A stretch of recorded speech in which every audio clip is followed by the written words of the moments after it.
يا رب، إن لي أشخاصا أحبهم وأخشى عليهم من أي ضرر يمسهم، أشخاص أحبهم بقدر هذا الكون، فأسعدهم يا رب بقدر ما أسعدني وجودهم.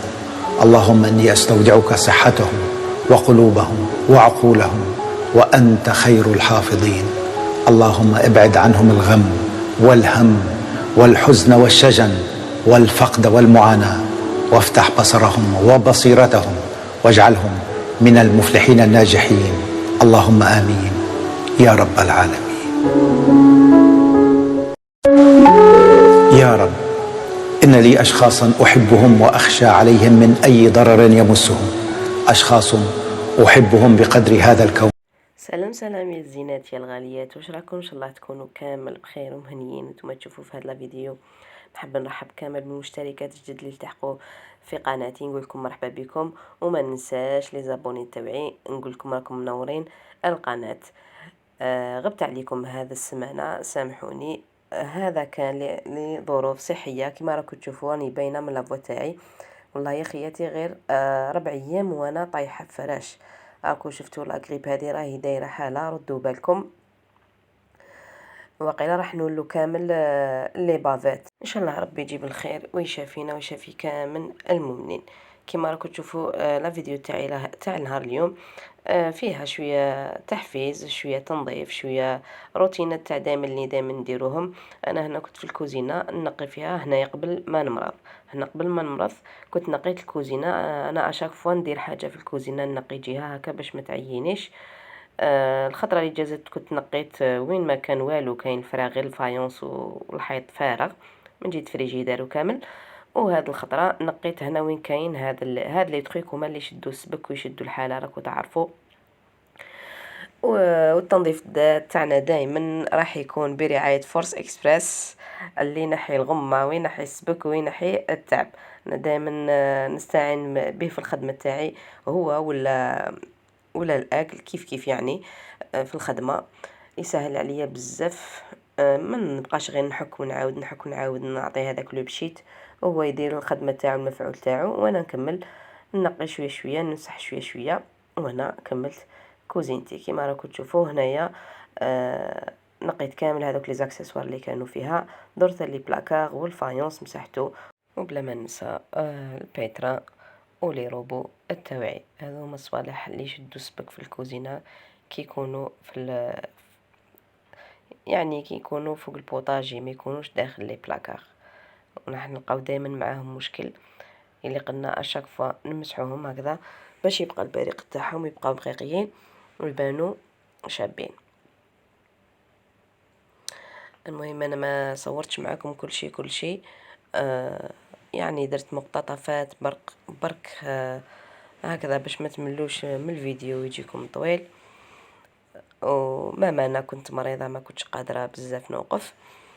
المهم هنايا ما كملتش كامل التصوير تاع لا فيديو، درت لكم حطيت لكم صور برك خفيفه باش ما يجيكمش الفيديو ممل.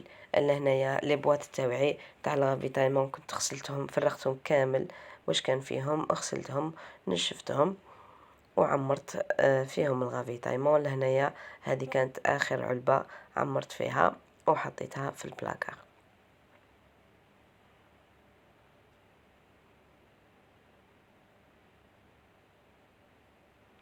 يعني هذه هي المرحلة الأخيرة والحاسمة كما يقولوا. كي تشوفي كوزينتك تنقات ولي بلاكار تاوعك منظمين ومنقين الله ومن زين نقا يا لو كان يبقى. هذو برك صور حطيتهم، وكانوا هنايا الدراري تشهاو لي الفلون. هنايا بعد المرض قلت لكم لهنايا بعد ما تشافيت وبريت شويه الحمد لله، رجعت لي زعما الروح شويه رجعت لي الروح، وليت نوقف على رجليا. دخلت للكوزينه درت الفلون. حبيت حاجه هكذا تبرد لي على قلبي، جاني في بالي الفلون درتو. تعرفوا الكوزينه كي تخرج منها لا ماما ولا الام بصفة عامة كي تكون مريضة كنت تعرفوا حالة الدار كيفاش تولي، يعني يولي الكآبة، تولي الكوزينة ما يشعش فيها الفرنو. يعني الأم حاجة مهمة بزاف في الدار. إن شاء الله يحفظنا ربي أمهاتنا وأمهاتكم، قولوا آمين يا رب العالمين. نجوزو لهنا نشوفوا وصفة الكيك. عندي كاس سكر، كاس تاع 200 غرام، يوزن 200 غرام كاس سكر، نص زيت ونص مارغرين. في الكاس تاع 200 غرام نص زيت ونص مارغرين، 3 حبات بيض، عندي كمشة زبيب وكمشة تمر، 4 حبات تمر قطعتهم صغار، كمشة جوز وعلبة تاع 100 غرام شوكولا درت منها نص علبة، عندي مغرف لافاني، وعندي عطر القهوة. لهنا شوكولا قطعتها صغيرة، عندي باكي ونص خميرة الحلوى. راح نحط البيض يدور مع السكر. انا راح نخدم بالبيتران باش نسهل عليا الخدمه. ويعني هذا الكيك ما يسحقش كامل البيتران، تقدري ديريه غير بالفوي ولا بالباتور اذا عندك. راح نحط معاه كاس سكر ونخليهم يدوروا شويه، لما يحتاج باش يطلع الخليط ابيض ولا يطلع برك لهنايا يتخلطوا مليح.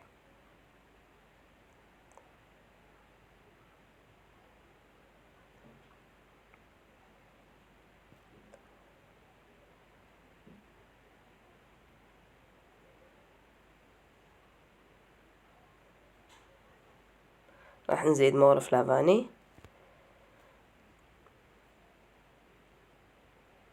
ونزيد لهنايا عطر القهوه.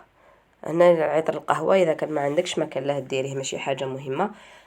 هنا راه درتو باش يزيد لي شويه في الذوق ويبدل لي لا كولور تاع الكيك. الكيك تاعنا راح يجينا في الميال، يعني يجينا في لونه شويه داكن، ومن برا راح يجي حميمر، يجي بزاف شباب ويعطي بنه وذوق. راح نزيد الزبده والزيت. اللي ما عندهاش المارغرين تقدر دير في بلاصه في بلاصتها المارغرين دير الزيت، تكمل كامل داك الكاس تاع الزيت. واللي عندها راح دير زبده وزيت باش يجي بنين. نزيد 3 مغارف تاع الحليب ونخلي كل شيء يتخلط مع بعض. نسيي نضرب مليح حتى تذوب لي هذيك الزبده. هنايا الزبده لازم تكون بدرجه حراره الغرفه باش تذوب بسهوله. راح نجيب الفارينه. بالنسبه للفارينه عندي 2.5 كيسان فارينه. الكاس تاع 200 غرام عبرت كامل بنفس الكاس. راح نحط الكاس الاول ونبدا نخلط بشويه.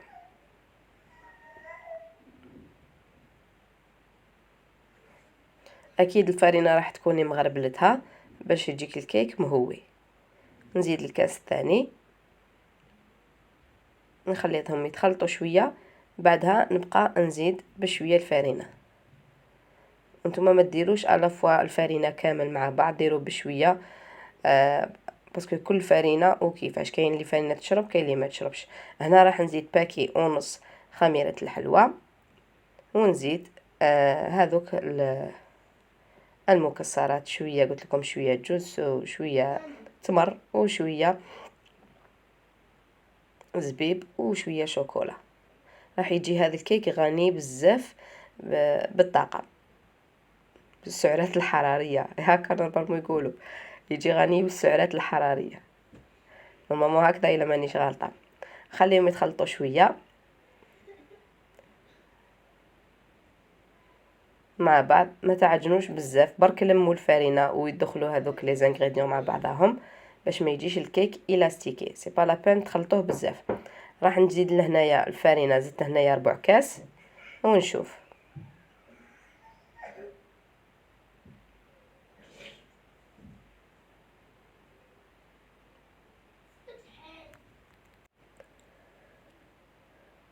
بعدها راح نجيب 4 كاس واحد اخر ونزيد نلم العجين تاعي. هنا العجينه شوفوا مازالها طريه، مازالها تسحق الفارينه،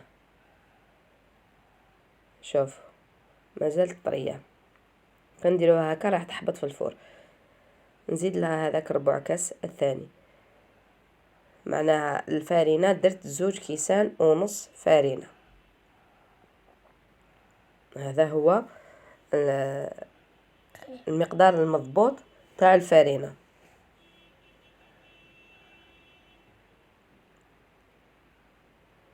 نلمهم شويه ومن بعد نجيب المول تاعي. المول يكون لازم يكون مدهون بالزبده، والفرينه يكون مدهون مليح. اذا كان عندك ورق الزبده من الاحسن ديري ورق الزبده خير ما تدهنيه باش تجيك الكيك تاعك يطيب لك بيان، ما ينحرقلكش في الفور. انا ما كانش عندي الورق الزبده، درت غير الفرينه والمارغرين شويه، نحرقت لي القاعده من تحت، يعني شويه جاني بخاس ينحرق، ما نحرقليش مي قريب نحرق لي. المهم لهنا فرغت الخليط تاعي في المول وراح ندير الفور. درت الفور يسخن على 160 درجه، ندخلوه ونحطوه في الرف الوسطاني ونخليه حتى يضاعف الحجم تاعو.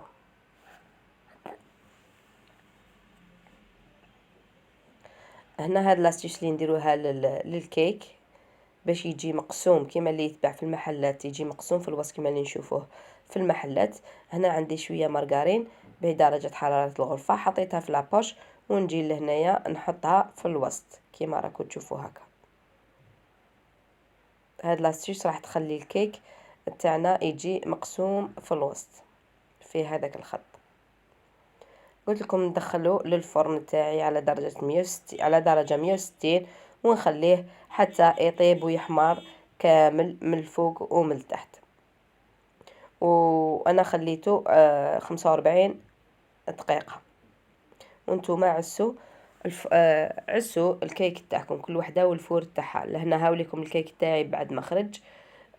راح تقولوا لي ما جاتش هذاك الخط تاع المارغرين، اكيد راح تقولوا لي هكا وين راه هذاك الخط اللي قلت لي عليه. هنا الفور تاعي انا بعد ما دخلته في الفور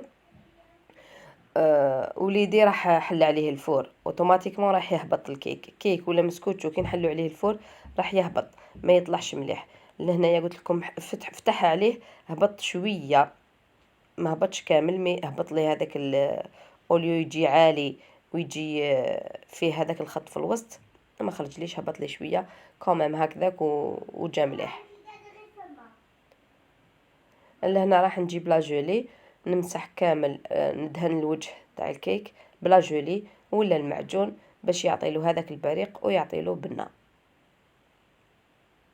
والتزيين راح يكون اختياري، كل وحده تزين بالشي اللي كان عندها، تزيديه بالكاوكاو ولا باللوز ايفيلي ولا ديريه بالجوز، ولا يا لو كان ديري غير هكذاك سكر غلاس وحده. انا درت له الرشه تاع الجوز، كمشه تاع الجوز درتها شويه لداخل وشويه رشيتها على الوجه. بعدها راح نعطيله شويه تاع سكر غلاس، رشه سكر غلاس هكا من الفوق. والكيك تاعي راهو جاهز، جا من اروع الكيك اللي جربت. صدقوني هذا الكيك جا ما شاء الله، راح يجيكم يابس ومقرمش. اللي يحبوا الكيك اليابس منهم وليدي يحب هذا الكيك يكون هكذا يابس، ما يحبش المسكوتشو كي تكون طريه، وما يحبش الكيك اللي يكون طري. هذا اليابس كيما اللي نشروه من برا. شوفوا لهنا راهو سخون وراني قسمت معاكم الحبه، وشوفوا كيفاش جا من الداخل مثقب وناشف. شوفوا جا ما شاء الله. والكيك كل ما قعد مدة طويلة يعني يومين ولا 3 أيام راح يزيد ينشف ويزيد يولي أبن. إما لا شمر على يديك ونوضي فرحي به وليداتك. كلا كان جربتوه خلولي في لي كومنتير رايكم فيه.